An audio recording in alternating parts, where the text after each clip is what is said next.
Buenos dias, bonjour.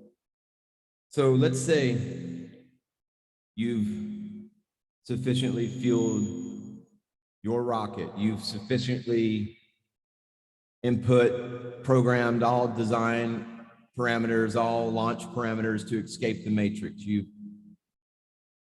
And then what? Well, I'll tell you what.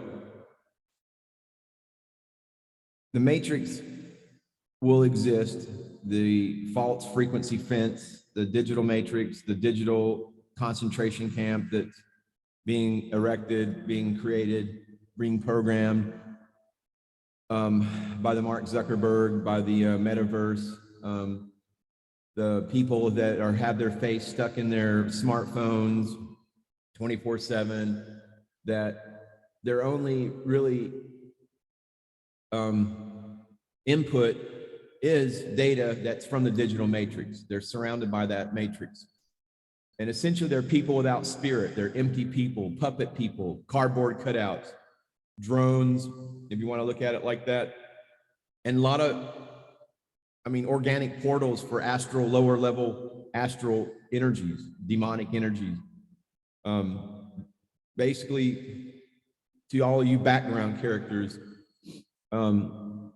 angry, petulant children that are still trapped by the third dimension, the 3D digital concentration camp, that you basically sold your soul for, if you've ever had a soul. So there's a dynamic that takes place when a person has successfully navigated the battlefield. It is a battlefield. If you are not aware that the ultimate prize, the objective, is your soul, to whomever is watching this video and resonating with my videos, in the realization that, yes, the soul exists. And if you haven't noticed, ultimately, that is the ultimate prize, the soul. And when you orient your life to that recognition, that realization that your soul exists, that you can either live with soul consciousness, which is source consciousness, God consciousness, or not. You serve your ego. That's really what it comes down to. When you wake up in the morning, are you oriented towards serving what your soul, that small voice of light, of reason, of God, that small voice that tells you maybe you should face your addictions, maybe you should face this horrible relationship that you're in that seems to be nothing but a springboard for negative emotions. The whole digital matrix, the whole entire 3D duality existence is all about perpetuation, ultimately, of negative energy.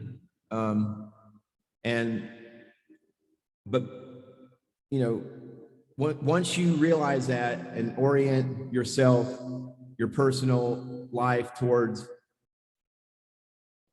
where your energies are headed to, what your direction in life is. Are you serving your soul? Are you serving your little ego, your small, ego that basically is only kept in a sense of safety or a sense of satiation or happiness by the continual feeding of the ego through whatever process in your life, or whatever it is that you have allowed yourself to become entrapped with.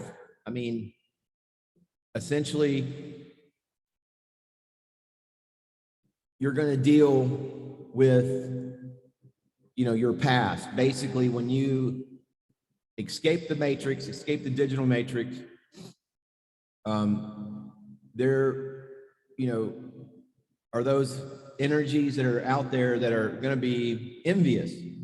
They're going to be confused by your leave of absence. They're going to start to put two and two together, figure out that something about you has changed, that you're no longer the same person, that you've moved on, that your energy has moved and transcended that whole trap, that whole third dimensional digital concentration camp, if you want to call it that, because ultimately that's what it really is.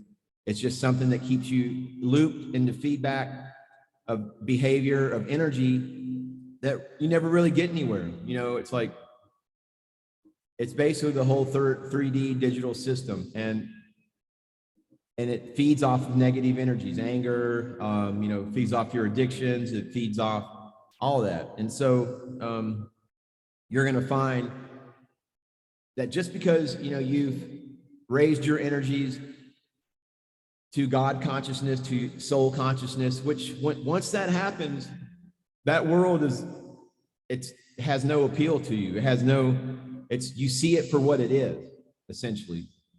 And for example, you know, I mean, I've made a few videos in the past about, like, you know, like daily spiritual practice and such, but you know, once you become kind of firmly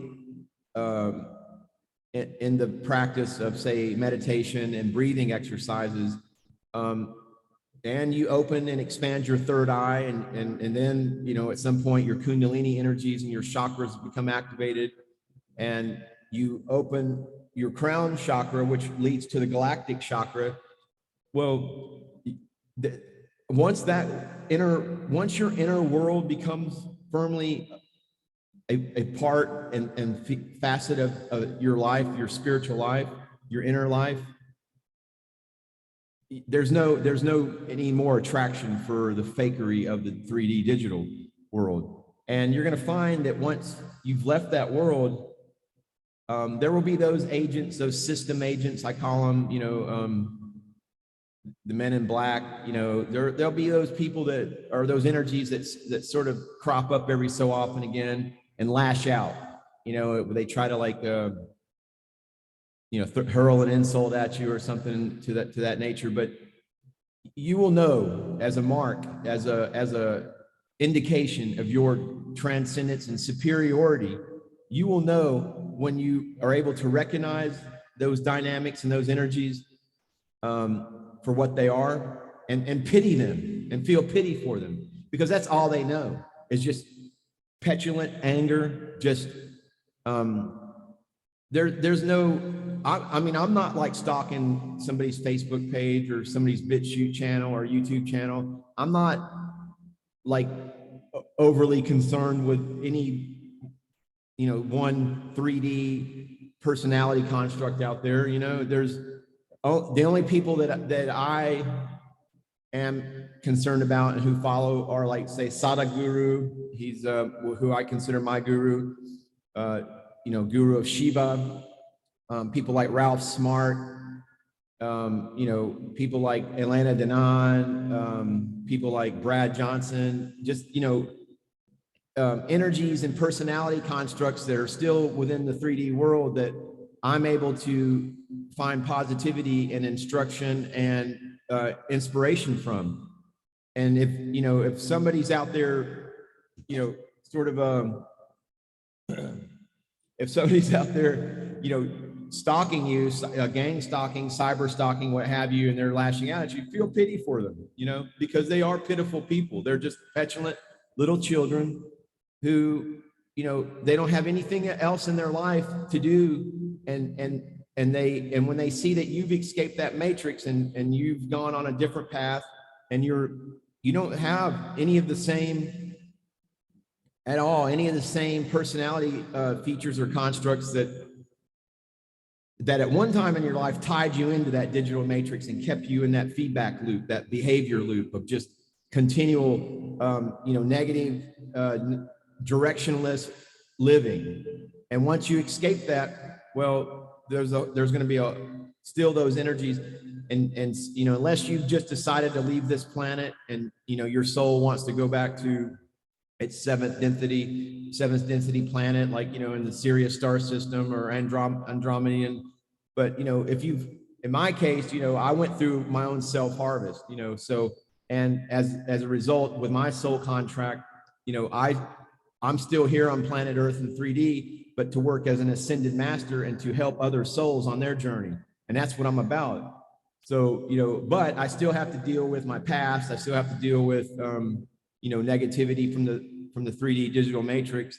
And that's part of the game, really, but it is a game, and it doesn't impact me one way or another, except as a lesson point, or except as maybe just it occurs to me, well, because once you wake into your soul's purpose and soul power, and you are still part of the 3D physical world, third, dimensional digital matrix.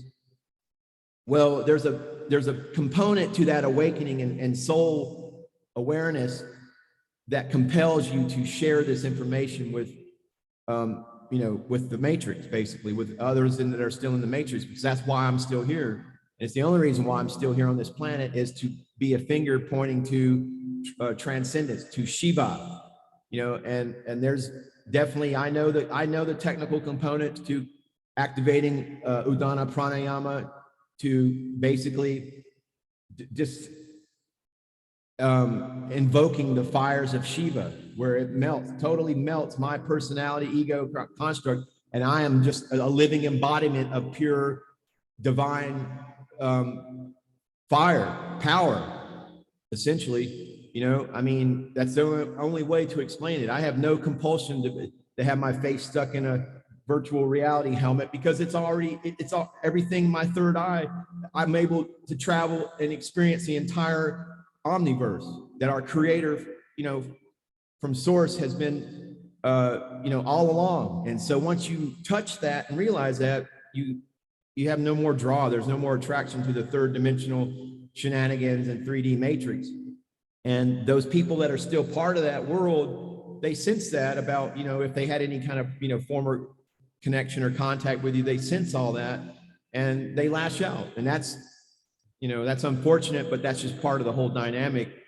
And like I said, it's just something that, as part of my soul contract, I feel, well, okay, maybe I should make mention of it. But the answer is not to get in to feed the trolls and anything. It's just sort of to pity the trolls, see them as poor little children that are petulant and upset and jealous and envious. Ultimately,